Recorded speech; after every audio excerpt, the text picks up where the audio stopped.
আসসালামু আলাইকুম সুপ্রিয় দর্শক, আমন্ত্রণ জানাচ্ছি একাডেমি 21 এর নিয়মিত আয়োজন মনঃসংলাপের 61তম পর্বে। আজকে আমাদের আলোচনার বিষয় পরিবারের সামষ্টিক ইবাদত, সংজ্ঞা, রূপ এবং ধরন। আমাদের সাথে আজকে আলোচনায় থাকছেন মার্দিয়া মমতাজ, প্রভাষক, ড্যাফোডিল ইন্টারন্যাশনাল ইউনিভার্সিটি। ম্যাম ইতিমধ্যে আমাদের সাথে যুক্ত হয়েছেন। ম্যাম এবং দর্শকদেরকে সালাম জানিয়ে আমাদের আজকের প্রোগ্রাম শুরু করছি। আসসালামু আলাইকুম। ওয়ালাইকুম সালাম। কেমন আছেন আপনি? এই তো ম্যাম, আলহামদুলিল্লাহ। আপনি কেমন আছেন? জি, আলহামদুলিল্লাহ ভালো আছি। শুরুতেই ম্যাম আমরা আমাদের আজকের প্রোগ্রামের যে টপিক সেই টপিক সহ আমাদের দর্শকদের জন্য কিছু শুরু কথা রাখার জন্য অনুরোধ করছি, প্লিজ। আচ্ছা, আমি ভাবছিলাম যে আজকে যখন তুমি আমাকে এটা বলবা তখন আমি একটা জিনিস ক্লিয়ার করে দিতে চাই যে আমার বাচ্চাদের বয়স হচ্ছে 13 এবং 11। তো ফার্স্ট হ্যান্ড এই দুইজন বাচ্চার সাথে আমার এই অল্প কিছু দিনের, অল্প কিছু বছরের অভিজ্ঞতা থেকে আমি কিছু কথা বলবো ইনশাআল্লাহ। আর এটা এটা যত না জ্ঞান তার কাছে বেশি হচ্ছে আমি শেয়ার করছি, এটা ধরে নিলেই ভালো হবে। কারণ মজার ব্যাপার হচ্ছে পৃথিবীতে একই মায়ের ঘরের পাঁচটা বাচ্চাও পাঁচ রকম হয়। হ্যাঁ, তো সুতরাং এখানে আসলে কোনো জেনারেলাইজ করা, একজনের নিয়মে আরেকজনকে অপারেট করার চেষ্টা করা, সবগুলোতেই অনেক বড় রিস্ক আছে। তো আমি আমি আশা করবো যে আমরা ইনশাআল্লাহ নিজেদের মতন করে বুঝবো এবং অ্যাপ্লাই করব। আর এটা ছাড়াও যেহেতু আমি বাংলাদেশের উম, আহ, তিনটা ইংলিশ মিডিয়াম স্কুলে প্রায় 7 বছর শিক্ষকতা করেছি এবং প্রায় একই সমান সময় একটা বিশ্ববিদ্যালয়ে পড়াচ্ছি। তো আমার কাছে মনে হয় যে আমি কিছুটা বাইরে থেকে দেখতেও, মানে থার্ড পার্সন হিসেবে, পরিবারের বাইরের একজন সদস্য হিসেবে দেখলে একটা বাচ্চাকে যে যে জিনিসগুলো বোঝা যায়, আমি হয়তো সেখান থেকেও কিছু কথা শেয়ার করবো ইনশাআল্লাহ। তো আমার মনে হয় আমরা নিজেরাও কিছু শিখবো আমাদের দর্শকদের কমেন্ট থেকে, যেটা সবসময় হয় আর কি। তো এই কথা ছিল।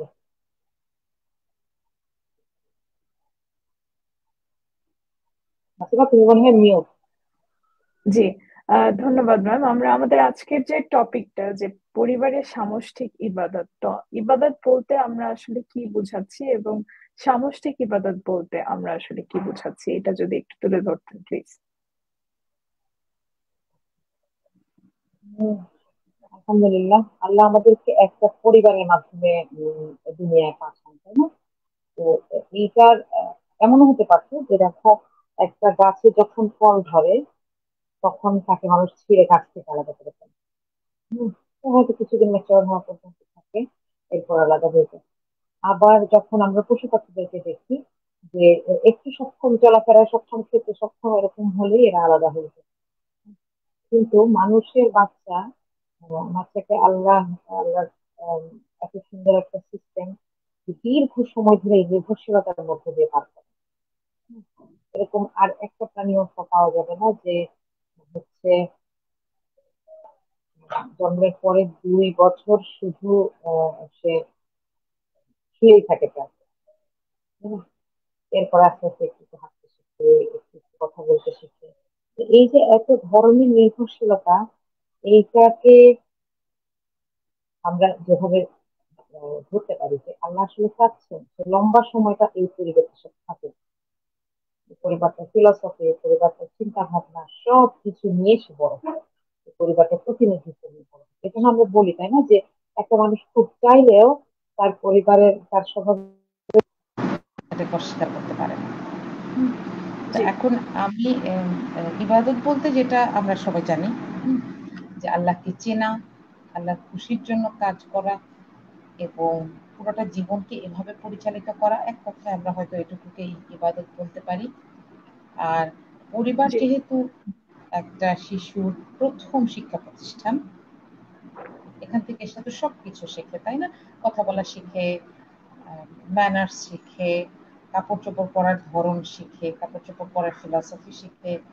তো সবকিছুর সাথে এই যে সে আল্লাহকে চিনবে কিভাবে, কোন লেন্স দিয়ে দেখবে, কিভাবে চিনবে, কতটুকু চিনবে, এটাও পরিবারের উপর অনেকটা নির্ভর করে। তো আমরা জি। যখন সামষ্টিক ইবাদতের কথা বলি তখন হচ্ছে যে পরিবারে আমরা কিভাবে এগুলো পজিটিভলি শুরু করতে পারি সেই কথা বলছি, তাই না? আচ্ছা, জি। যেটা আরেকটি জিজ্ঞেস করতে চাচ্ছি যে ইবাদত যে আমরা বলছি, এই ইবাদতের আমরা আচ্ছা, আমি আমাদের তোমার কথা পরিবারের শুনতে যারা পাচ্ছি না। তুমি কি আমার কথা শুনতে পাও? হ্যাঁ, আমি শুনতে পাচ্ছি। আপনি এখন আমার সাউন্ড শোনা যায় কি? আমি কেন যেন শুনতে পাই না।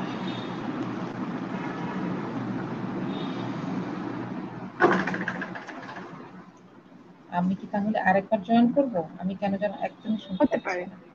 ঠিক আছে। ওকে। ওকে, আমি তাহলে একটু লিভ করে আবার জয়েন করছি, হ্যাঁ? জি, জি।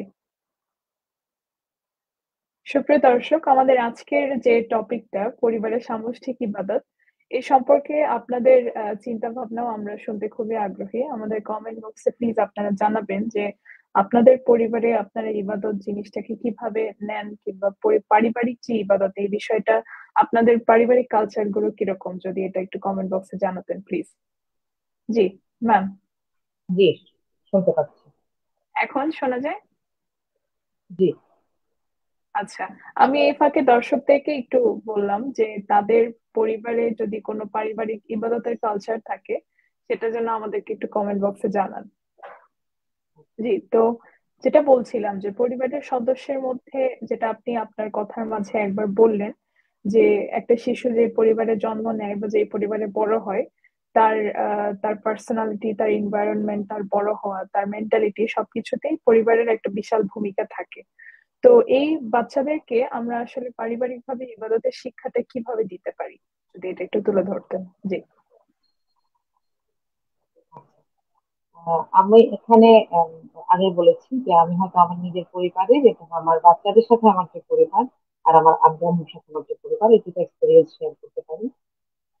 তো এখানে একটা প্রশ্ন আসে, হ্যাঁ, যে আমরা কি আগে বাচ্চাকে, ইবাদত মানেই কিন্তু আনুষ্ঠানিকতা, সেটা হোক কম হোক বেশি হোক, আনুষ্ঠানিকতা, তাই না? হয়তো জি। আমাদের আনুষ্ঠানিকতাগুলো একটু বেশি মাইন্ডফুল, ইসলামের আনুষ্ঠানিকতাগুলো একটু বেশি মাইন্ডফুল। শুধু উঠা বসা চলাফেরা এগুলো নিয়ন্ত্রণ, বা কিছু নির্দিষ্ট দিনে কিছু নির্দিষ্ট আচার অনুষ্ঠান করা, বা কিছু নির্দিষ্ট দিনে কিছু মন্ত্রের মতন উচ্চারণ করে যাওয়া, এটাকে ইসলাম এতটুকুতে খুশি হয় না। ইসলাম চাই আমরা বুঝে করি। তো আমাদের সামনে না একটা বিতর্ক আসে সবসময় যে আমরা কি আগে বুঝবো নাকি আগে করতে শুরু করে দেবো। জি। হ্যাঁ, তো আমার মনে হয় এক্ষেত্রে আমরা প্রাকৃতিক যে কোনো প্রসেসের সাথে তুলনা করতে পারি। যেমন ধরো, একটা বাচ্চা যখন হাঁটতে শিখে তখন সে আসলে কি করে? তাকে কি কেউ বলতে হয় যে আজকে থেকে তুমি হাঁটো, বা আজকে থেকে তুমি জি। হাঁটার চেষ্টা করবা? এটা কিন্তু হয় না। হ্যাঁ, বাচ্চা কি করে, যখন তার আস্তে আস্তে মনে হয় যে তার পা গুলা শক্ত হচ্ছে, সে কি করে, বড়দেরকে দেখে দেখে কপি করে। এবং এটা পুরোপুরি ভাবেই আনইনটেনশনাল। ও কিন্তু তখন হাঁটার মর্যাদা বুঝে না, কারণ ও জানে ও একটু কান্না করলে ওকে কেউ কোলে নেবে, যে নিজে হাঁটতে পারে, তাই না? ওর জি। হাঁটার দরকার হবে না। কিন্তু ও কি করে, নিজে নিজে একটু হাঁটতে চেষ্টা করে, প্রথমে একটা কিছু দিয়ে ধরে দাঁড়ায়, এরপরে আস্তে নিজেই হাতটা সরায়, সাপোর্টটা সরায়, দাঁড়ানোর চেষ্টা করে, বোঝার চেষ্টা করে যে আমি কি দাঁড়াতে পারছি। হ্যাঁ, জি। একটা সময় যখন হাঁটতে শিখে যায় তখন সে আস্তে আস্তে এটার উপকারিতাও বোঝে। কিরকম বোঝে? যে অনেকগুলো জায়গায় যেখানে বড়রা তাকে এতদিন নিয়ে যাইতো না, সে এখন সেখানে যেতে পারে। হ্যাঁ, এবং কিছু অপকর্ম করতে পারে। হ্যাঁ, রান্নাঘরে গিয়ে পেঁয়াজ রসুন ছড়াইলো। হ্যাঁ, এরকম কিছু জায়গা যেগুলাতে ও যতদিন হামাগুড়ি দিচ্ছিল হয়তো ওখানে গিয়ে নাগাল পেত না। তো আমার কাছে মনে হয় যে আমরা যখন পারিবারিক ভাবে ইবাদত শুরু করি, আমরা এই জায়গাটা থেকে শুরু করতে পারি যে আমি বাইরের কাজটাও বাচ্চাকে শিখালাম, আবার কি করলাম, ভেতরের জিনিসটা ও কেন করছে এটা বোঝানোর চেষ্টা করলাম। হ্যাঁ, স্বভাবতই দেখো বাচ্চা যখন বাবা মাকে দেখে সিজদা দেয়, যারা আমার দেখলেই দেখবা উল্টা দিকে ফিরে হলে ওকে সিজদা দিচ্ছে, রুকু দিচ্ছে। হুম, এটা হুম। বাচ্চা কখন করে? জি। যখন সে চোখে দেখতে থাকে। ইভেন যখন তার ল্যাঙ্গুয়েজ বোঝার এবিলিটিও তৈরি হয় না, সে তখন মুখের ল্যাঙ্গুয়েজও বুঝে না। হ্যাঁ, সে জি। হয়তো মা বাবার ঘ্রাণ চিনে, আদর চিনে, চেহারা চিনে, কিন্তু ওই যে দেখো সাবকনসিয়াসলি সে এটা ফলো করে। হ্যাঁ, জি। এই যে জিনিসটা ন্যাচারালি হচ্ছে আমরা তো সেটাকে স্টপ করবো না, সেটাও চলতে পারে। একটা সময় আমি আস্তে আস্তে ওকে আল্লাহকে চিনাইলাম, যে আল্লাহকে ভালোবেসে ও কাজগুলো করবো। এই জন্য দেখো আমার কাছে মনে হয় যে আল্লাহ আমাদেরকে একটা লম্বা সময় দিচ্ছেন। যে একটা বাচ্চা দেখো নামাজ পড়ার সক্ষমতা তার কিন্তু 3-4 বছর বয়সে হয়ে যায়। কিন্তু তুমি হুম দেখবো হুম। অনেকে হিফজ শেষ করে ফেলছে 3-4 বছর বয়সে শুরু করে 5-7 বছর বয়সে হিফজ শেষ করে ফেলছে। হ্যাঁ, হ্যাঁ হ্যাঁ। তাহলে তখনও কিন্তু তার উপরে নামাজ পড়া যায় কেন? আল্লাহ এরকম করতে পারতেন না যে 4টা সূরা মুখস্থ হলেই নামাজ পড়ো, 5 বছর বয়স হলেই নামাজ পড়ো। আল্লাহ একটা লম্বা সময় আমাদেরকে দিচ্ছেন। 7 বছর বয়সে বলছেন যে ওকে নামাজের কথা বলো। হুম সাত হুম। বছর আগ পর্যন্ত কি বসে থাকবো? 7 বছর আগ পর্যন্ত ও তো যে বাসায় বড় হচ্ছে সেই বাসা মানুষ কিন্তু যদি দেখে, ও কিন্তু আহ অবচেতন ভাবেই ফলো করা শুরু করে।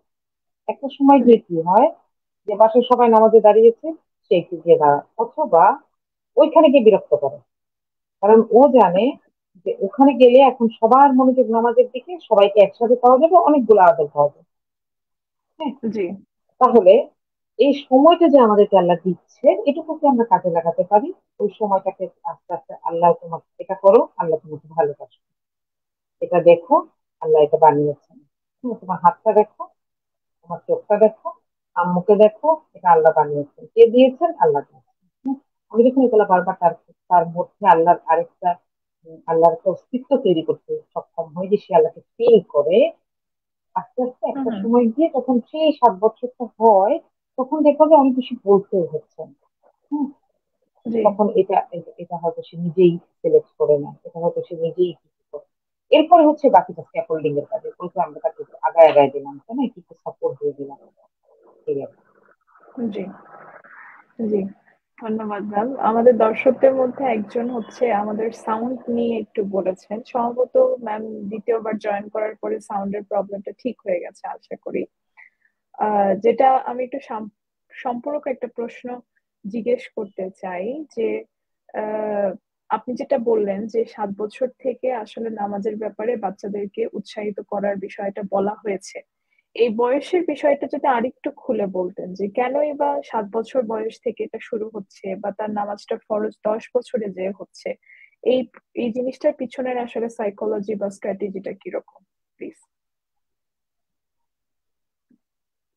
জি, আমি আমার অভিজ্ঞতা থেকে যদি বলি, যে এই সময়টা আসলে বাচ্চা তো, আমরা তো জানি তাই না, বাচ্চার ব্রেনের বেশিরভাগ তার প্রথম জন্মের প্রথম 2 বছরের মধ্যে তৈরি হয়ে যায়। তার মানে হার্ডওয়্যারটা জি। তৈরি, এখন সে রিসিভ করবে, ইনফরমেশন রিসিভ করবে। হুম, এবং হুম, ইনফরমেশন রিসিভ করতে করতে এটা সে কোত্থেকে রিসিভ করবে? তার পরিবার কি করছে, তার পরিবার অন্য পরিবারের উপস্থিতিতে কি করছে, অন্য অনেকগুলো পরিবারের উপস্থিতিতে কি করছে, অথবা অন্য কোনো বাসায় গেলে কি করছে। হ্যাঁ, তো জি। এইগুলো যখন আমরা এটার সাথে সাথে আমাদের দেখো আনুষ্ঠানিক শিক্ষাও শুরু হয়ে যায় 6 বছর বা 5 বছর বয়সে, এখন তো অনেকে 4 বছর বয়সে দিয়ে দিচ্ছে। সেখানকার পরিবেশ একটা বড় ভূমিকা রাখে। সবকিছু মিলে 7 বছরটাকে আমরা ধরতে পারি যে এটা তো হচ্ছে বাচ্চা। আমরা যদি বেসিক নামাজের কথা ধরি, যে হুম, হুম। 7 বছর বয়সে সে আল্লাহকে এতটুকু চিনতে পারবে যে আল্লাহকে সে ভালোবাসতে পারবে, জি। এই সক্ষমতাটা তার মধ্যে তৈরি হয়। এবং আস্তে আস্তে 10 বছর বয়স হতে হতে তার মধ্যে কিন্তু জাজমেন্ট তৈরি হয়। হুম, যে জি। জাজমেন্টের জন্য বাচ্চা খুব লজিক্যাল একটা কথা তো বলে, না খাবো না, এটা এটা ভালো লাগে না, এটা আমি পছন্দ করি না। হুম, তো এই জাজমেন্ট এবং সক্ষমতা, এই দুটার মাঝখানের সময়টাকে আল্লাহ দিচ্ছেন, এটা হয়তো আরেকটা প্রিপারেশন, আল্লাহ ভালো জানেন। তো এই সময়টাকে আমরা হয়তো 7 পর্যন্ত এই কাজে লাগাতে পারি, যে আমি একটু চেনালাম ইবাদত গুলা কি, আর এরপরে হচ্ছে আস্তে আস্তে বোঝালাম যে এটা আমি কেন করব। জি। আর বাকিটা ছেড়ে দিলাম যে ও করে কিনা দেখা, না করলে একটু রিমাইন্ডার দেওয়া। এরপরে হয়তো না করলে আমরা এটা আর বড় বাচ্চাদের ক্ষেত্রে যখন চিন্তা করি, তখন দেখি যে আরেক রকমের স্ট্র্যাটেজি নিতে হয়, তাই না? তো আমি জি। আমার আমার বাসার অভিজ্ঞতা যেটা বলতে পারি, যে আমার মেয়েকে আমি বলতাম যে তুমি নিজে এসে পাশে দাঁড়াতে। হুম, হুম, হুম।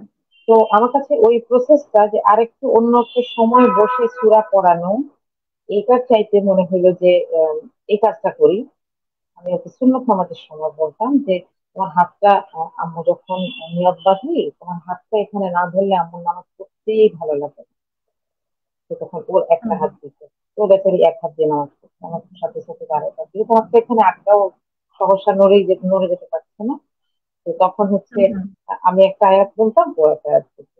তো আলহামদুলিল্লাহ আমার দুজন বাচ্চাই একদম সানা থেকে শুরু করে শেষ পর্যন্ত আত্মাহিয়াত পর্যন্ত এভাবে শিখেছে, দাঁড়িয়ে দাঁড়িয়ে বা বসে বসে নামাজের আচ্ছা। মধ্যে পড়ে। আমি একটা লাইন পড়তাম, ওরা একটা লাইন। আমি কখনো মাশাআল্লাহ। বসে অন্য সময় শিখাইনি।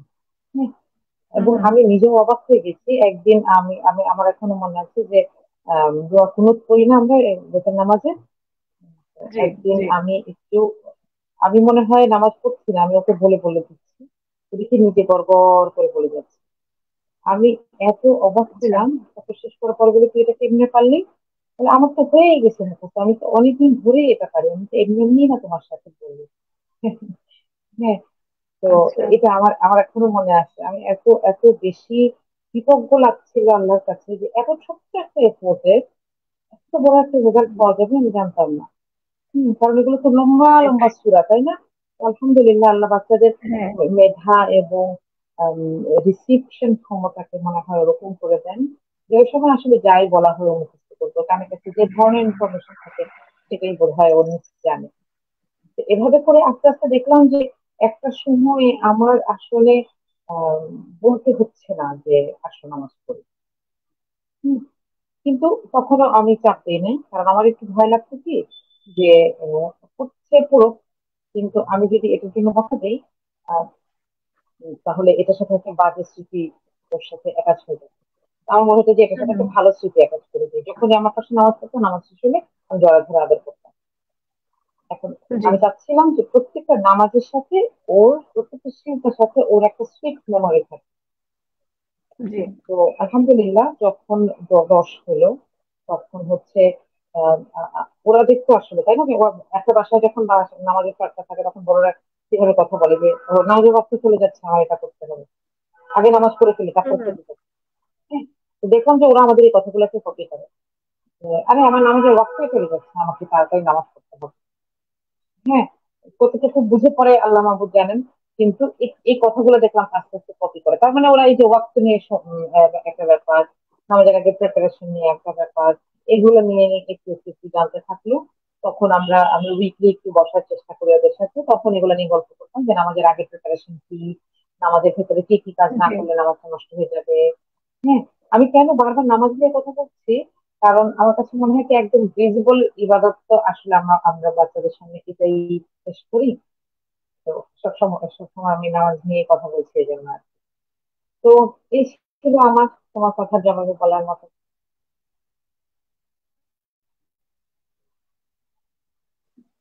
যেটা ম্যামের কথার মাধ্যমে আমরা একটু বুঝতে পারলাম যে যেটা আমাদের নর্মাল লাইফে যেরকম একটা মানুষকে যখন আমরা কোনো কিছু করার জন্য কনভিন্স করতে চাই তখন কিন্তু আমাদের কিছু ব্যাকগ্রাউন্ড ওয়ার্ক থাকে, কিছু প্রিপারেশন থাকে, কিছু যুক্তি থাকে, কিছু অভ্যাস থাকে যে হ্যাঁ এটা যদি এইভাবে এইভাবে এইভাবে করা হয় তাহলে এটার এত এত এত ভালো রেজাল্ট আসবে। তো কিছু কিছু পরিবারে কিন্তু দেখা যায় যে হ্যাঁ বাচ্চাদেরকে নামাজের জন্য জোর করা হচ্ছে কিংবা তাদেরকে বলা হচ্ছে নামাজ না পড়লে গুনাহ হবে, গুনাহ হইলে তাদেরকে পানিশ করা হবে বা নামাজের যে নেগেটিভ বিষয়গুলো সেই বিষয়গুলো মানে নামাজকে এমন ভাবে প্রেজেন্ট করা হচ্ছে বা শুধু নামাজই না যে কোনো ধরনের ইবাদত বাইরে যাওয়ার ক্ষেত্রে, পর্দার ক্ষেত্রে, চলাফেরার ক্ষেত্রে, এটিকুয়েটের ক্ষেত্রে সব দিক থেকেই কেন যেন ওই পানিশমেন্টের বিষয়টাকে বেশি হাইলাইট করে আমাদের ইয়াং জেনারেশনের কাছে কাছে বিষয়টাকে প্রেজেন্ট করা হয়। কিন্তু যেটা আপনি করেছেন আপনার পার্সোনাল এক্সপিরিয়েন্স থেকে যেটা শেয়ার করলেন যে প্রত্যেকটা নামাজের টাইমে তাদেরকে যে একটু আদর করা কিংবা তাদেরকে একটা নামাজ কমপ্লিট করার পরে একটা সূরা মুখস্থ করার পরে তাদেরকে একটু ছোট ছোট গিফট দেওয়া যে তুমি এটা করলে এটা অনেক ভালো করেছো, তোমার জন্য এটা একটা গিফট থাকলো। তাহলে তার ওই প্রত্যেকটা অ্যাচিভমেন্টের সাথে কিন্তু একটা সুন্দর সুন্দর মেমোরি, কিছু ছোট ছোট কিছু অ্যাচিভমেন্টের একটা ভালো লাগা থেকে যাবে, যেটা লং টার্মে তার যখন ইবাদতের ইবাদতের সাথে সাথে যখন তার লাইফের ব্যস্ততা গুলো অ্যাড হবে, যখন তার আরো রেসপন্সিবিলিটি গুলো অ্যাড হবে, তখন সে ইবাদতটাকেও ঠিক একটা রেসপন্সিবিলিটির মতোই ইম্পর্টেন্স দিয়ে লাইফে জায়গা দিবে, তাই নয় কি? হয়তো হয়তো এখন একটা ব্যাপার কি জানো, কোরআনে কি শুধু পুরস্কারের কথা আছে? না, তাহলে। না। হ্যাঁ, আল্লাহ কিন্তু দুই ধরনের কথাই বলছেন। হ্যাঁ, হুম হুম। তাহলে আহ, আমি তো আসলে একটাকে পুরো আড়াল করতে পারি না ইথিক্যালি, জি। তাই না? আহ, এখন তাহলে কি করবো? তাহলে কি আগে শাস্তির কথা বলবো না আগে এটা এটা হয়তো আমার পলিসি। কেউ হয়তো শাস্তির কথা বলে ওইভাবে ভালো ফল পেতে পারে, আমি সেটা নিয়ে মন্তব্য হুম করবো হুম। না। হ্যাঁ, কিন্তু আমার কাছে মনে হচ্ছিল যে ইট শুড বি রিওয়ার্ডিং। হ্যাঁ, স্টার্টিংটাতে জি। এটাকে একটু ভালো একটা ফিলিং দিই। হ্যাঁ, আমার কাছে ফজরের নামাজ বলতে ছোটবেলার মেমোরি আসে হচ্ছে আম্মু আমাদেরকে উঠায় চা বানাইতেন, এলাচি দিয়ে চা হচ্ছে আমরা নান পেতাম আর মুড়ি দিতেন। হ্যাঁ, জি। তো নামাজের সময় আমার মনে হয় যে আমি এখন ওই ধানটা পাই, মনে করি বাসায় ফজরের নামাজ পড়ছি, এটা মনে হলো আমি ওই ধানটা পাই। হ্যাঁ, তো এখন আমি খাওয়া দাওয়া পছন্দ করি, এটার কারণ হতে পারে এটা। হ্যাঁ, কিন্তু আচ্ছা। আমার মনে হয় ওইটা ওইটা একটা আরো একটা কি বলে আবহাওয়া, তাই না? ওইটা জি। একটা ইমেজ ক্রিয়েট করে, হ্যাঁ, মেমোরিতে। আবার অনেকে হয়তো বলে যে না, যেহেতু পড়ালেখার জন্য আমরা পড়াপড়ি করছি, আমরা তাহলে নামাজের জন্য কেন পড়াপড়ি করবো না? এখানে আমার একটু কথা আছে, আমি যখন দুটা তুলনা করি। আমি ইনফ্যাক্ট 10 বছরের আগে পড়ালেখার জন্য পড়াপড়ি করাটাকে প্রচন্ড অপছন্দ। হুম হুম। হ্যাঁ, এই প্রসঙ্গে আমি তোমাকে রবীন্দ্রনাথের একটা কথা বলবো। উনি বলছিলেন যে আম, পড়ালেখার বিষয়টা, জ্ঞানার্জনের বিষয়টা যথাসম্ভব খাবার গ্রহণের মতন হওয়া উচিত। মুখে খাবারটা জি। দেওয়া মাত্রই নাক নাক তার ঘ্রাণ পায়, মুখে স্বাদ শুরু হয়। হ্যাঁ, যখন আমরা মাখতে থাকি তখন কিন্তু আমরা ঘ্রাণ পাই। আস্তে আস্তে কি হয়, হুম আমাদের হুম। এনজাইম গুলো রেডি হতে থাকে এটাকে হজম করার জন্য। হ্যাঁ, এবং জি। শেষের কথাটা খুবই সুন্দর যে পেট ভরার আগে থেকেই পেটটা খুশি হয়ে জেগে ওঠে, এই যে হ্যাঁ। রিসিভ করার জন্য তৈরি, তাই না? পড়ালেখার জন্য তো আরো না, পড়ালেখার জন্য কড়াকড়ি আরো পরে করা উচিত আমার মনে হয়। জি। হ্যাঁ, কারণ আগে যদি ও পছন্দই না করে তাহলে ওটার জন্য খাটনি করবে কেন, তাই না? সেটাই। এখন এখন আমাদের দেশে একটা খুব পচা একটা ট্রেন্ড আমি বলবো, সেটা হচ্ছে আমরা বাচ্চাদেরকে নিয়ে প্রতিযোগিতা করি বাবা মায়েরা, যে আমার হুম হুম। বাচ্চাকে আমি 4 বছর বয়সে ওয়ানে ভর্তি করে দিচ্ছি, আল্লাহ মাফ করুন আমাকে, যে আজকাল কিন্তু হিট দিয়েও এটা শুরু হচ্ছে, তাই না? যে আমার জি। বাচ্চা এটা পারে, আমার বাচ্চা ওটা পারে, আমার বাচ্চার এটা শেষ ওটা শেষ, আমরা সোশ্যাল মিডিয়ায় শেয়ার করছি। এবং এই এই প্রতিযোগিতাটা আমার কাছে ভালো লাগে না। এই শেয়ার করাটা ভালো, হুম হুম। কিন্তু আমি যদি এটা দিয়ে আমার বাচ্চাকে দিয়ে একটা এলিমেন্ট হিসেবে ব্যবহার করে আমি প্রতিযোগিতা করি, এটা আমার কাছে ভালো লাগে না, কারণ এটা বাচ্চার ওভারঅল মেন্টাল হেলথের জন্য ভালো কথা না। আমি জি। ওকে ইবাদত করতে শেখাবো কেন? যে ও যেন আল্লাহকে চিনে, এবং একটা সময় হুম আমি হুম। যখন থাকবো না, তখনও যেন ও সিজদা দিতে পারে, তখনও যেন ও আল্লাহর কাছে আমার জন্যও দোয়া করতে পারে, নিজের জন্যও দোয়া করতে পারে, তাই না? কারণ আল্লাহ ছাড়া মানুষকে, আল্লাহর বিধান ছাড়া মানুষকে নিঃস্বার্থ ভাবে তো আর কেউ গাইড করে না। তাহলে এই জায়গাটা তাকে সেটাই। চিনিয়ে দেওয়াটা আমার কর্তব্য, তাই না?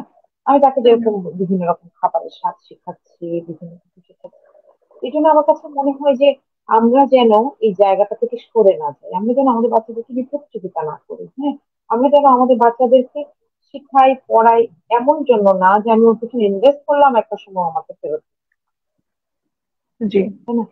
তো এই জন্য আমার মনে হয় যে আর্লি এই যে আমরা যখন শুরু করব, তোমার কথাটা খুব সুন্দর যে আমাদের নিজস্ব একটা ফিলোসফি থাকা দরকার, যে আমি হুম আসলে হুম। বাচ্চাকে এটা কেন শেখাচ্ছি, আমি আসলে বাচ্চাকে এটা কেন দেখাচ্ছি, সবকিছু ফিলোসফি থাকা দরকার, তাই না? এবং এটাকে ঠান্ডা মাথায় স্থির করে যখন আমরা নামবো তখন আমরা তো প্রিপেয়ার, তখন আমরা আমাদের কাছে কাজগুলো সহজ হবে। নাহলে আমাদের কাছে কি মনে হবে যে আহ, আমি যদি বাচ্চাকে দেখানোর জন্যই শুধু ভালো কাজ করি, তখন একটা সময় হুম কি হুম। হবে, আমি কিন্তু একসময় ধৈর্য হারাই ফেলবো, তাই না? সেটাই। অথবা ও দেখবি যে ও সামনে নাই বা ও ঘুমায় আছে, আমি তখন হয়তো অন্যরকম একটা আচরণ করছি, ওটা জেনে যায়। কারণ বাচ্চাদের কাছ থেকে তো কোনো যায় না, আমরা তো এক বাসায় থাকি, তাই না? এই হুম। জন্য আমরা নিজেরা যদি কিছু করি যে আমাদের ফিলোসফিটা কি, এরপর হচ্ছে আমরা কিভাবে এটা প্র্যাকটিস করব, কিভাবে এটাকে একটু দীর্ঘস্থায়ী করবো, সেটা সময়ের সাথে সাথে আমাদের করতে হবে। সেটাই। জি। কমেন্ট বক্সে জিয়া স্যার একটা খুব সুন্দর কমেন্ট করেছেন যে পারিবারিক পরিমণ্ডলে বই পড়াকে নিয়মিত ইবাদত হিসেবে প্রতিষ্ঠিত করা উচিত। তো বই পড়া এটার পাশাপাশি আমরা ইবাদতের আর কি কি ফর্মকে পারিবারিক ইবাদত হিসেবে রূপ দিতে পারি, যদি এটা একটু তুলে ধরতেন ম্যাম। আসলে তো আমরা আগে ফরজ ইবাদত গুলোর দিকে তাকাই, তাই না? জি। যে আহ, একটু একটু করে হয়তো ওরা নামাজ পড়তে শিখছে, কিন্তু ফরজ ইবাদতের মাঝখানে মাঝখানে আনইনটেনশনালি ওরা অনেক কিছু শিখছে, তাই না? দেখবা যে হুম। বাসার বড়রা সালাম দেয়, সে বাসার যে বাচ্চাটা কথা বলতে শিখে নাই, সেও মেহমান যাওয়ার সময় এরকম করে। আর হ্যাঁ। যে বাসার জি। বড়রা টাকা বলে, সেই বাসার বাচ্চাটা এরকম করে, তাই না? হ্যাঁ, একদম। তো জি। এটা আসলে আমরা আমি যখন মা হয়েছি তখন আমি এই কথাটা জানছি যে বাচ্চারা হচ্ছে চোখ দিয়ে শুনে। হুম হুম। আমি যখন ওকে 10 বার বলবো এটা করো, এটা করো, এটা করো, এটা করো, এটা করো, ও করবে না। তো যদি চোখ দিয়ে আমাকে একবার দেখে করতে, ও ভাববে ও আচ্ছা বড়রা তাহলে এটা করে। তুমি খেয়াল করবা, একটা জায়গায় যখন অনেকগুলো জুতো থাকে, একটা বাচ্চা কি বড়দের জুতো পরে, হুম। কখনো ওর মতন আরেকটা পিচ্চি বাচ্চার জুতো পরে না। হ্যাঁ, কেন? কারণ ও হ্যাঁ। বড় হতে চায়, ও বড়দেরকে কপি করতে চায়। হ্যাঁ, দেখে যে জি। বড়রা বড় জুতোগুলো পরে আসছে, ওরা গিয়ে বড় জুতোগুলো পরে। তো আমার কাছে যেন মনে হয় যে উম, আমরা এরকম ছোট ছোট কিছু কাজ, যেগুলো সালাম দেওয়া, তারপরে কেউ আসার সময় যাওয়ার সময় তার জুতোটা এগিয়ে দেওয়া, কাউকে ডান হাতে একটা কিছু দেওয়া, নিজে কাপড় পরার সময় ডান দিক থেকে শুরু করা। হ্যাঁ, এই ছোট ছোট জিনিসগুলো যেগুলা আমাদের স্বভাবের মধ্যে আছে, সেগুলো আস্তে আস্তে হুম প্র্যাকটিস হুম। করানো শুরু করে দিতে পারে। এই জন্য অনেক সময় দেখবো যে একটা বড় মানুষ হঠাৎ করে গন্ধ হতে পানি খাচ্ছে। হ্যাঁ, দেখলে হঠাৎ করে মনে হয় কি যে সমস্যাটা কোথায়, রান্না কি ব্যথা বা এরকম কিছু, হয়তো সে এভাবে অভ্যস্ত। হ্যাঁ, ওই যে চোখ দিয়ে হুম হুম। শোনার বিষয়টা, হয়তো সে এভাবেই দেখতে অভ্যস্ত, সে হয়তো জানেও না এটা খারাপ, অথবা এটা করা উচিত না, রান্নাতে খাওয়া উচিত, বসে পানি খাওয়া, তারপরে এরকম ছোট ছোট যে কাজগুলো সেগুলো করতে পারি। এবং অবশ্যই স্যার যেটা বলেছেন যে বই পড়া, বই পড়া অবশ্যই শ্রেষ্ঠ ইবাদত। হ্যাঁ, অন্যতম শ্রেষ্ঠ ইবাদত, এটাকে প্রতিষ্ঠিত করা যায়। কিন্তু এক্ষেত্রেও আমি বলবো যে ওরা দেখে শিখে। আমি জি। যদি সারাটা দুনিয়ার লাইব্রেরিও এনে জমা করে রাখি, আর আমি নিজে না থাকি, ও ভাববে যে বই হুম তাহলে হুম। সত্যি তার হাতে রাখতে হয় ফোন, তাই না? অথবা রিমোট কন্ট্রোল টেলিভিশনের, এইটা তো ও দেখে শিখবে। তো এই ছোট ছোট ইবাদত গুলো আমরা একটু টার্গেট করে ওদেরকে শেখাতে পারি। বাবা বাথরুমে কোন পায়ে যাবে, তারপর ছোট ছোট দোয়া গুলা করা, ঘুমাইতে যাওয়ার দোয়া, ঘুমের থেকে ওঠার দোয়া, ইত্যাদি ইত্যাদি। এই কাজগুলো শুরু করে প্র্যাকটিস করা যেতে পারে। সেটাই। যেটা আপনার কথার মাধ্যমেও বোঝা গেল, এবং আসলে যেটা যে বাচ্চারা কিন্তু তার আশেপাশে যারা বড়রা আছে তাদের মতো হতে চায়। তো পরিবারের বড়রা যদি বাচ্চার মধ্যে এক ধরনের অভ্যাস বা এক ধরনের পার্সোনালিটি বা এক ধরনের ব্যবহার আচার দেখতে চান, তাহলে সেই একই রকম আচার আচরণ তার সামনে করলেই কিন্তু 50% মোটিভেশন হয়ে যায় বাচ্চাটার মধ্যে। যে হ্যাঁ, বড়রা যদি, একটা বাচ্চা যদি তার বাবাকে দেখে যে হ্যাঁ বাবা হচ্ছে প্রত্যেকবার নামাজের সময় একটা পাঞ্জাবি পরে সে বের হচ্ছে নামাজ পড়তে, তাহলে দেখা যাবে যে তাকে ওই ঈদের সময় যে একটা পাঞ্জাবি কিনে দেওয়া হলো সে মাঝে মধ্যে ওইটা পরবে যখন আজান দিবে অটোমেটিক্যালি। এক্স্যাক্টলি। বা একটা মেয়ে যদি তার মাকে দেখে যে হ্যাঁ যখন মানে দিনে 5টা সময় আমার মা তার সমস্ত ড্রেস চেঞ্জ করে একটা নামাজের ড্রেস পরে একটা রুমের মধ্যে যেয়ে নামাজ পড়ে আসেন 15-20 মিনিট, তাহলে দেখা যাবে যে ওই বাচ্চাটাও একটা ওড়না পেঁচায় হলেও পুরো বডিকে কভার করে সেও মায়ের সাথে যে বসার চেষ্টা করবে।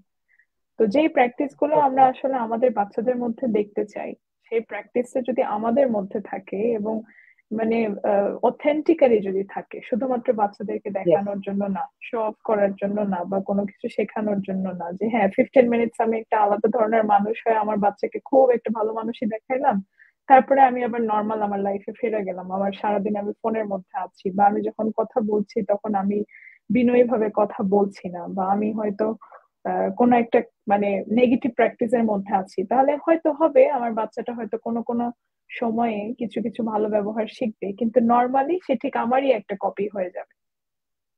এক্স্যাক্টলি। যেমন এটা কিন্তু দেখা যায় যে আমাদের লোকালিটিতে বা আমাদের নর্মাল একটা সোসাইটিতে যখন আলাদা আলাদা বাসার আলাদা আলাদা বাচ্চারা এক জায়গায় হয়, তখন কারো কারো ভাষার ডিফারেন্স, কারো কারো বিহেভিয়ারাল ডিফারেন্সের মধ্যে দিয়ে বোঝা যায় যে ওই বাসাটাতে আসলে কি কি হয়। তো এইটাই মানে বাচ্চারা তো ওই যে আমি একটা কথা খুব শুনতাম বাংলাদেশে থাকতে, যে বাচ্চারা হচ্ছে টেপ রেকর্ডারের মতো, তাদের সামনে যা কিছু এক্স্যাক্টলি। শুট করা হবে বাচ্চারা ঠিক সেটাই শো করবে।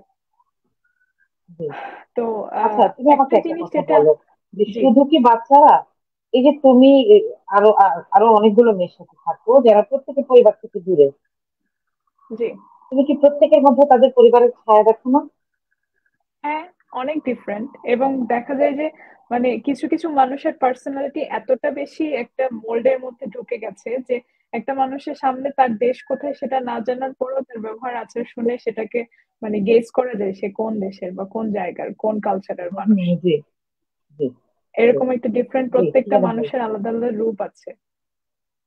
জি, জি, তো যেটা আমাদের পুরো আলোচনায় যেটা আমার মাথায় একটু আসছিল বারবার, যে আমরা তো শিশুদেরকে নিয়ে কথা বললাম যারা একদম ছোট পর্যায়ে বা 7 বছর বা 10 বছরের গ্রুপের ব্যাপারে আমরা আলোচনা করলাম। তো এর পরের যে গ্রুপটা মানে কিশোরী কিংবা তাদের যে পিউবার্টি ফেজটা, এই ফেজের বাচ্চাদের সাথে আমাদের আসলে মোটিভেশনাল ওয়েটা কিরকম হওয়া উচিত, বা তাদেরকে ইবাদতের ক্ষেত্রে ইন্সপায়ার করার জন্য আমরা আসলে কি কি করতে পারি পারিবারিক ভাবে। কঠিন প্রশ্ন। এটা আমি কারো কাছ থেকে শুনতে পারলে আমার ভালো লাগতো, এবং আমি খুব চেষ্টা করি। আমি বিশেষ করে দুইজন মা স্পিকার আছেন, যারা মা, তারা যখন তাদের জি, ছেলেমেয়েদের ব্যাপারে বলেন, সেগুলা নোট করে শেখার চেষ্টা করি, এইভাবে এইভাবে এইভাবে এইভাবে আমরা ফলো করতে পারি। জি, তবে যত যাই হোক, যত জায়গা থেকে শিখি তার হয়তো 10% আমি অ্যাপ্লাই করতে পারি, কারণ it's a different combination me and my daughter or me and my son, right? জি, কারণ জি, দুনিয়ার সবগুলো মানুষ আলাদা। এবং মজার ব্যাপার দেখো, আমার ছেলের সাথে আমার যে সম্পর্ক, আমার মেয়ের সাথে কিন্তু আমার সেই সম্পর্ক না। এটা একটু আলাদা না, প্যাটার্ন আছে, হয়তো ডেপথ এক, কিন্তু প্যাটার্ন আলাদা। হুম। এখন এই বয়সটাতে আমি আগে বলছিলাম যে 10-এর কাছাকাছি সময় কিন্তু বাচ্চাদের মধ্যে একটু একটু জাজমেন্ট তৈরি হয়। জি, ওরা তখন কেন এটা প্রশ্ন করতে শিখে যায়। হুম। ওরা আমাকে বারবার জিজ্ঞেস করবে, কেন করব, এটা কেন করব। এখন কেনটাতে যখন কনভিন্স করতে পারি, তখন না পরের পর্যায়ে যায় যে আচ্ছা, তাহলে ঠিক আছে, আমি করবো, কিভাবে করবো। তা আমি না ধৈর্য ধরে অপেক্ষা করি, যে আমাকে জিজ্ঞেস করো যে আমি কিভাবে করবো। জি, কারণ আমি কেন, এবং এই কেনটা বলার জন্য আমাকে একটু প্রস্তুতি নিতে হয়। হ্যাঁ, আমি হুম, হুম, ছোটবেলায় দেখলাম যে ওরা একটা সময় খুব কথা শোনে, সেটা হচ্ছে রাত্রেবেলা ঘুমের সময়। হম। ওই সময় জি, কিছু একটা বললে কেন জানি খুব চুপ করে থেকে শুনবে। আমার মনে হলো যে আলহামদুলিল্লাহ, আমার তখন একজন কলিগ উনি আমাকে বলেছিলেন যে এই বেড টাইম স্টোরি টাইমটা কাজে লাগাই আমি। হ্যাঁ, আমি দেখলাম ওই সময় আমি জি, কোনো একটা দোয়া শিখাতে পারি, ওরা একটু কাম হয়ে আসে, হ্যাঁ, একটু চুপচাপ হয়ে আসে, একটু শরীরও টায়ার্ড হয়ে যায়, ওরা জানে এখন ঘুমের টাইম, লাইট বন্ধ হয়ে গেছে, আর উপায় নাই, এখন ঘুমা যাইতে হবে। হ্যাঁ, তো তখন দেখলাম যে এই সময় কোনো ইনফরমেশন দিলে সেটার আবার ছাপ থাকে, এবং সেটার আমি রিফ্লেকশন দেখতে পাই।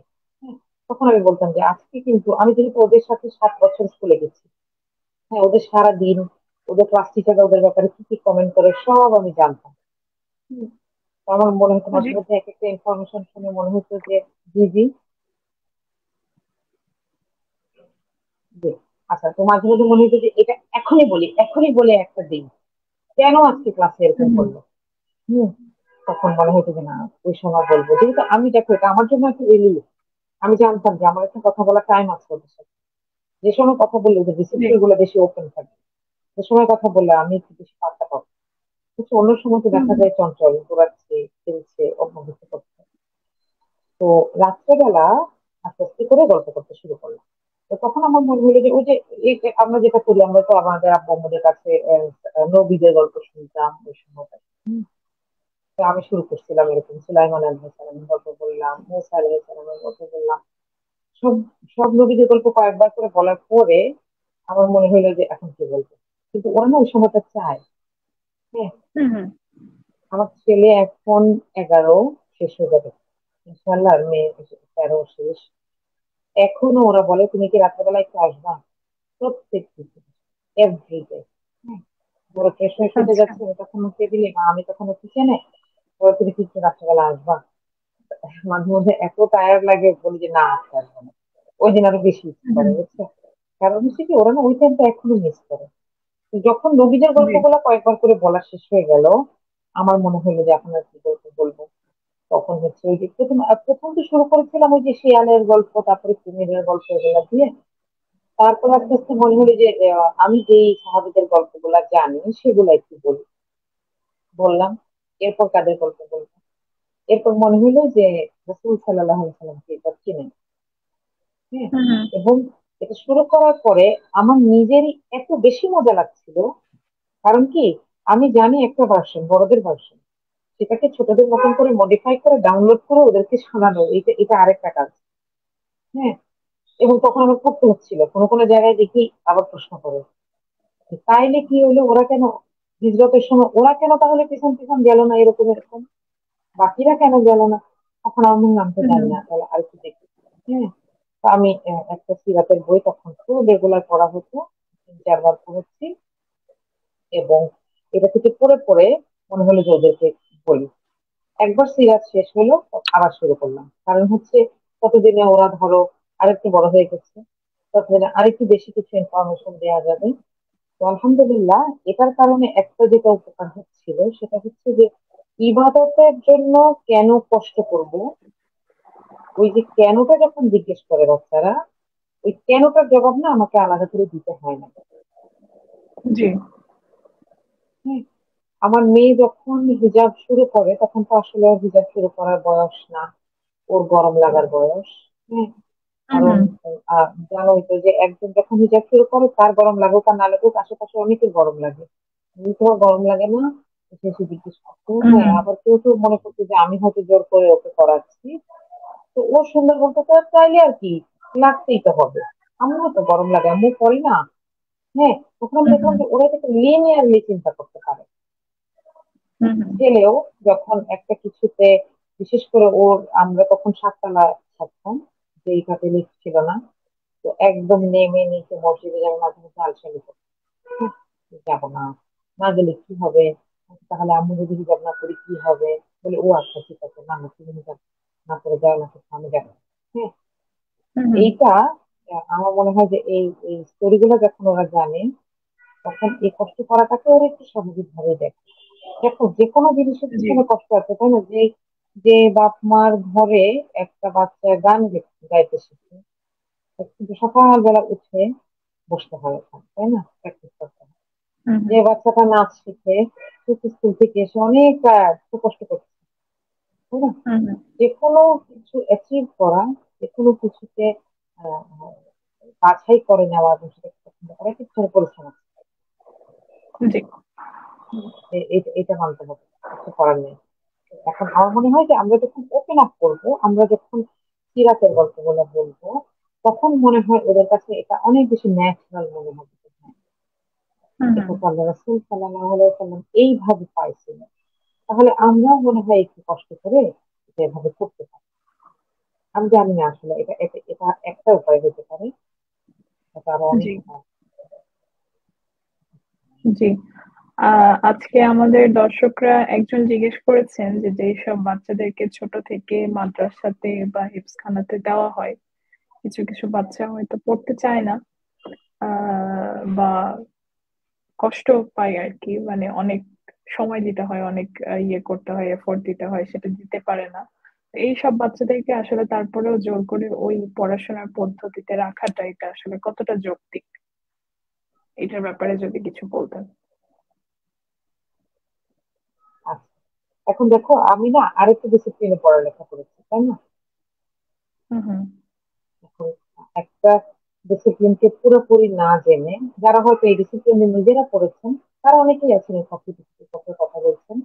আমার মনে হয় এই প্রশ্নটা আমি তাদের কাছেই রেখে দিতে চাই, যে ডিসিপ্লিনটা থেকে আমি হয়তো আদ্যপান্ত জানি না, সেটা নিয়ে আমার মন্তব্য করা মনে হয় ইনসাফ হবে না। জি। হ্যাঁ, আমি এটা নিয়ে ছোট্ট একটা গল্প একটু আপনার কথার মাঝেও আমার বলার ইচ্ছা ছিল, যে হিজাবের যে বিষয়টা আপনি বললেন আপনার মেয়ের ক্ষেত্রে। আমার ক্ষেত্রে আমি ক্লাস 12 থেকে, ক্লাস 3 থেকে 12 বছর বয়স থেকে আমি পড়া শুরু করি, হিজাব পড়া শুরু করি স্কুল সব জায়গায় বাইরে আর কি।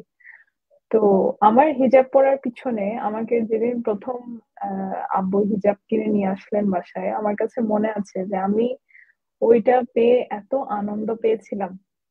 আমার কাছে মনে হচ্ছিল যে আমাকে মানে পৃথিবীর সবচাইতে সুন্দর গিফটটা দেওয়া হয়েছে, এবং এটা আমি আজকে বাসায় পড়তেছি, কালকে সকাল থেকে এটা পরে আমি বাইরে যাব।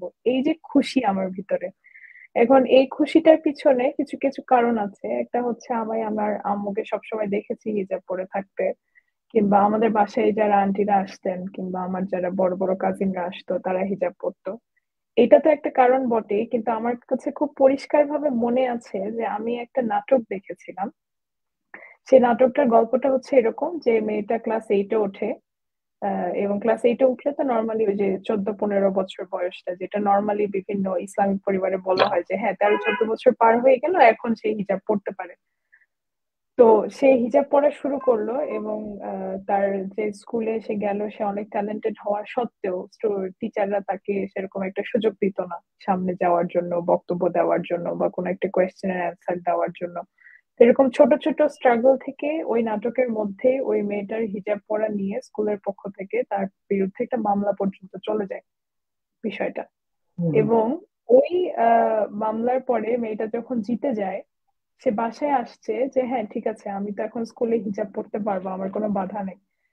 কিন্তু সে বাসায় আসার পরে তার মা মানে এমন ভাবে আপত্তি করে তার মা, যে না তুমি যদি এটা পড়ো তাহলে তুমি আমাকে মৃত মনে করো, আমার মা নাই এটা মনে করো আর কি। এইরকম কঠিনত্ব গুলোকে পার করে যখন শেষ পর্যন্ত মেয়েটা সবাইকে হিজাব পরার ব্যাপারে কনভিন্স করে, তার মধ্যে যে একটা খুশি, তার মধ্যে যে একটা মানে অ্যাচিভমেন্টের যে একটা আলাদা ধরনের আনন্দ, ওইটা আমি দেখেছিলাম। এবং ওইটা আমার প্রচন্ড পছন্দের একটা নাটক, মানে ওই নাটকটা আমি 50 বার দেখেছি। তো হুম। আব্বু আমাকে ওই ধরনের এরকম বিভিন্ন ধর্মীয় বিষয়ের উপরে ইন্সপিরেশনাল কার্টুন নাটক এগুলো সব নিয়ে এসে দিতেন। তো আমি ধরেন নর্মাল কার্টুন নেটওয়ার্ক বা টম এন্ড জেরি এই ধরনের কার্টুন গুলো দেখার চেয়ে বেশি ওই সিডি গুলো নিয়ে সবসময় থাকতাম। তো আমার মানে ক্লাস 3-তে একটা বাচ্চা, এবং আমি সেকুলার স্কুল কলেজে পড়াশোনা করেছি। মানে এই যে আমাদের দর্শক যে কওমি পড়ার সিস্টেমের কথা বললেন, যে হ্যাঁ বাচ্চাদেরকে ইসলামিক করার জন্য কওমিতে পড়াইতে হবে, মাদ্রাসাতে পড়াইতে হবে, কোনো ছেলেদের সামনে নিয়ে যাওয়া যাবে না মেয়েদেরকে, ছেলেদেরকে মেয়েদের মানে কমন স্কুল কলেজে ভর্তি করে দেওয়া যাবে না, এই যে মেন্টালিটি গুলো আছে, আমি এটার কমপ্লিটলি অপোজিট একটা এনভায়রনমেন্টে বড় হয়েছি। কিন্তু তারপরেও আমার নামাজের ক্ষেত্রে কোনো প্রবলেম নাই, আমি বাইরে পর্দার ক্ষেত্রে এই যে তার্কিতে আসার পরে, তার্কিতে কেউ বড় করে হিজাব পরে না। এটা বাংলাদেশের যে কেউ টার্কির ব্যাপারে যদি সার্চ করে, তাহলে টার্কির ফ্যাশন সেন্সটা খুব ভালোভাবে দেখতে পারবে, যে মাথায় হিজাব আছে, কিন্তু আমাদের যে পর্দার কনসেপ্ট তার ধারে কাছে নাই আর কি। এখানে আসার পরেও আমি 2 বছর হলো টার্কিতে আছি, তারপরেও আমার পর্দার ব্যাপারে এখন পর্যন্ত কোনো কম্প্রোমাইজ নাই। তো এই যে আমার পিছনের যে ইন্সপিরেশন, আমার পিছনের যে ফাউন্ডেশন যেটা হয়েছে, শুধুমাত্র আমার পারিবারিক আদর্শের কারণে, আমার পরিবারের কাউন্সিলিং এর কারণে, পরিবারের লাইফস্টাইলের কারণে। তো এটা আসলে যে একটা বাচ্চা কোন এনভায়রনমেন্টে বড় হচ্ছে, কোন স্কুলে পড়াশোনা করছে, এটা তো অবশ্যই ইম্পর্টেন্ট। তার চেয়ে ইম্পর্টেন্ট হচ্ছে তার বাবা মা দুইজন কেমন মানুষ। এবং একটা বড় বিষয় হচ্ছে যে এখন যেসব বাবা মা বাইরে কাজ করেন, যাদের প্রফেশনাল লাইফ আছে, তাদের একটু মানে গুরুত্ব দেওয়া উচিত যে তারা যেন বাচ্চাদের সাথে ভালো সময় কাটান আর কি। কারণ এই বাচ্চারা বাবা মার কাছ থেকে সময় পায় না, তারা 7-8 ঘন্টা স্কুলে থাকে, তারপরে 3-4 ঘন্টা কোচিং এ থাকে, তারপরে 1-2 ঘন্টা ফ্রেন্ডদের মধ্যে থাকে। কিন্তু বাবা মা আসলে কিরকম, বাবা মার আইডিওলজি কিরকম, বাবা মার লাইফ কিরকম, এটার ব্যাপারে বাচ্চাদের আইডিয়া খুব কম হয়। জি।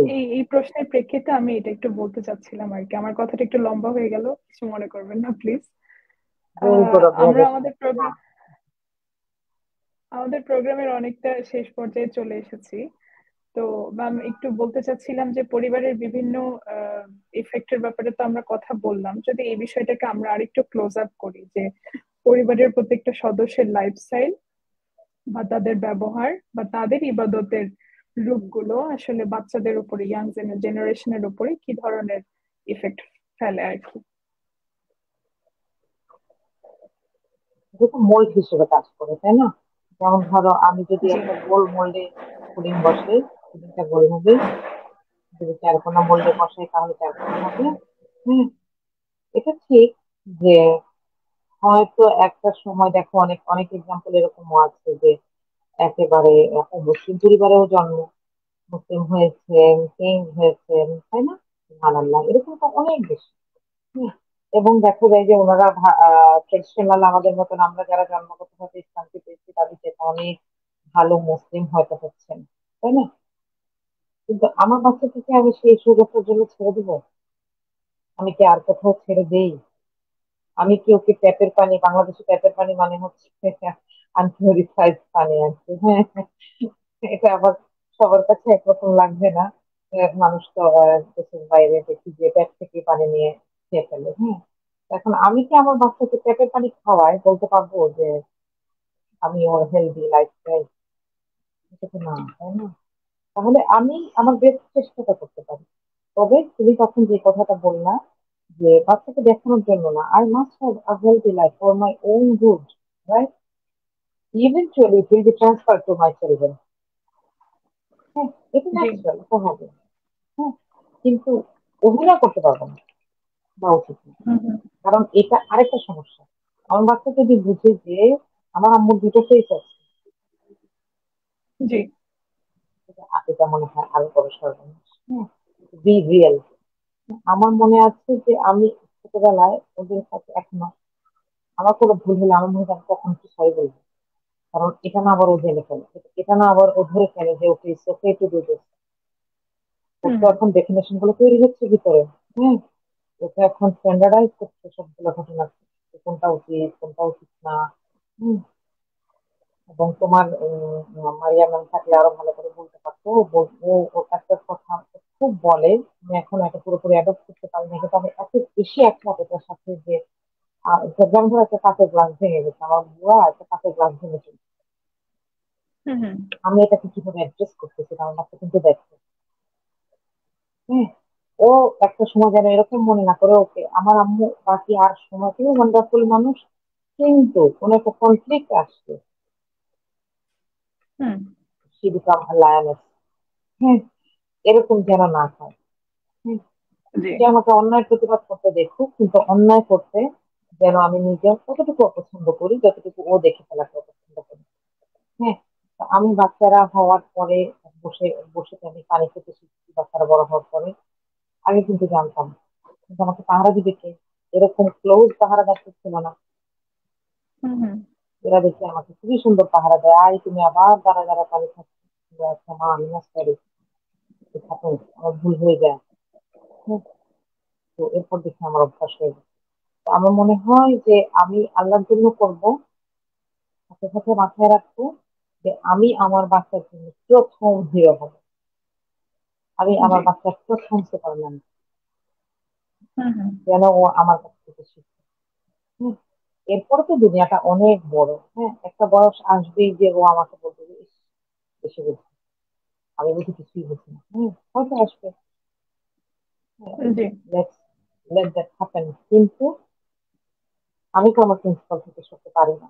হ্যাঁ, চেষ্টা করবো, চেষ্টা করবো ওর কাছে ইন্টারেস্টিং করে তোলার, চেষ্টা করবো ওকে আল্লাহকে চেনানোর, যেন ও আল্লাহকে ভালোবেসে ভালো কাজ করে, যেন ও আল্লাহর শাস্তির ভয়ে একটা অন্যায় থেকে দূরে থাকে। এবং সবচেয়ে বেশি হচ্ছে দরজাটা খোলা রাখো, যেন আমরা কথা বলি। হ্যাঁ, অনেক কথা বলে বাচ্চার সাথে চোখে তাকায়, হাত ধরে, আহ, হাত ধরে, যেন কথা বলি, ফিজিক্যাল টাচ, আই কন্ট্যাক্ট, এগুলো দরকার। যখন এগুলো হবে, ও যদি একবার বুঝে যে একটা বয়স পর্যন্ত এটা খুব ভালো কাজ করে, যে আমি নামাজ পড়লে আমার আম্মা খুশি হয়। কখনো হুম হুম। কিছু চাইতে চাইতে আসার আগে হয়তো একটু দেখা দেখা নামাজ পড়ে। হ্যাঁ, তো জি। অসুবিধা কি? ও একটা না একটা উপায়ে নামাজের কাছে যাক না, এরপর একটা সময় হয়তো আল্লাহ কবুল করবেন, তাই না? সেটাই, সেটাই। আমরা আমাদের আজকের প্রোগ্রামের শেষ পর্যায়ে চলে এসেছি বলা যায়। দর্শকদের কাছ থেকে কিছু কথা পেলাম যে আজকে সাউন্ডে সম্ভবত কিছু প্রবলেম আছে আমাদের প্রোগ্রামে, তো এই জিনিসটা মার্জনা দৃষ্টিতে দেখার জন্য অনুরোধ থাকলো। এরপরের প্রোগ্রামে আমরা আরো বেশি খেয়াল রাখার চেষ্টা করবো ইনশাল্লাহ। সর্বশেষ আমাদের আজকের প্রোগ্রামের যে বিষয়, এই প্রোগ্রামের বিষয়টা সম্পর্কে আমরা খুব সুন্দর একটা আলোচনা করলাম।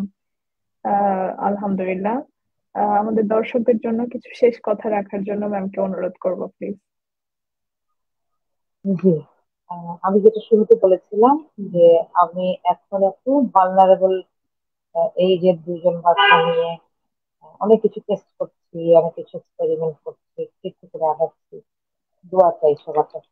হ্যাঁ, আমরা আমাদের সবার জন্য দোয়া করবো, যেন আল্লাহ আমাদের সন্তানদেরকে আমাদের চাইতে ভালো মুসলিম বানায় দেন, যারা জি, ইনশাআল্লাহ। আমাদের জন্য আমরা চলে যাওয়ার পরে দোয়া করবে। হুম, যারা আমাদের, আমরা যতটুকু আল্লাহকে চিনি তার চাইতে বেশি চিনবে, কারণ ওদের জি, কাছে আল্লাহকে চেনার অনেক আধুনিক পদ্ধতি আছে, আধুনিক ফিলসফি থাকছে, যেন ওরা আল্লাহকে আমাদের থেকে বেশি চেনে। এবং ওই যে আমাদের জন্য যেন দোয়া করে আর কি, যেন সব বাবা মায়ের মনে তো সেই লোভটা থাকে যে আমি একটা দোয়া শিখাই, জি, সবার আগে দেখবো বোনরা একটা দোয়া শেখায়, তকদির হামহুমা তোমার উপাইয়া নিসা, জি। তাই না? হ্যাঁ, এটা একটা লোভ থেকে শেখায় যে আমার বাচ্চা আমার জন্য একটু দোয়া করবে। হ্যাঁ, হুম হুম। তো আমরাও চাইবো যে ওরা যেন সচেতন ভাবে অবচেতন ভাবে আল্লাহর দিকে আগাতে থাকে, আমাদের জন্য দোয়া করে, আমরা যেন জান্নাতে আল্লাহর কাছে একসাথে থাকতে পারি, নাসিবাও নাসিবার আব্বু আম্মুর সাথে, প্রিয় মানুষদের সাথে একসাথে থাকতে পারে। যারা আমাদেরকে দেখছেন তাদের জন্য একই রকম দোয়া থাকলো, আপনারাও আমাদের জন্য দোয়া করবেন। ইনশাআল্লাহ। অনেক অনেক ধন্যবাদ ম্যাম, দর্শকদেরকেও অনেক ধন্যবাদ। আজকে খুব অ্যাক্টিভ একটা পার্টিসিপেশন ছিল দর্শকদের মধ্যে। একাডেমি 21 প্রত্যেক মাসেই কিন্তু এই ধরনের সুন্দর সুন্দর টপিক নিয়ে, কিছু পরিবার রিলেটেড টপিক নিয়ে আমরা ইদানিং প্রোগ্রাম গুলো সাজানোর চেষ্টা করছি। আরো অনেক টপিক আসবে আমাদের সামনে, আমাদের জন্য অপেক্ষায় থাকবেন। সবাই ভালো থাকবেন, সুস্থ থাকবেন। আসসালামু আলাইকুম।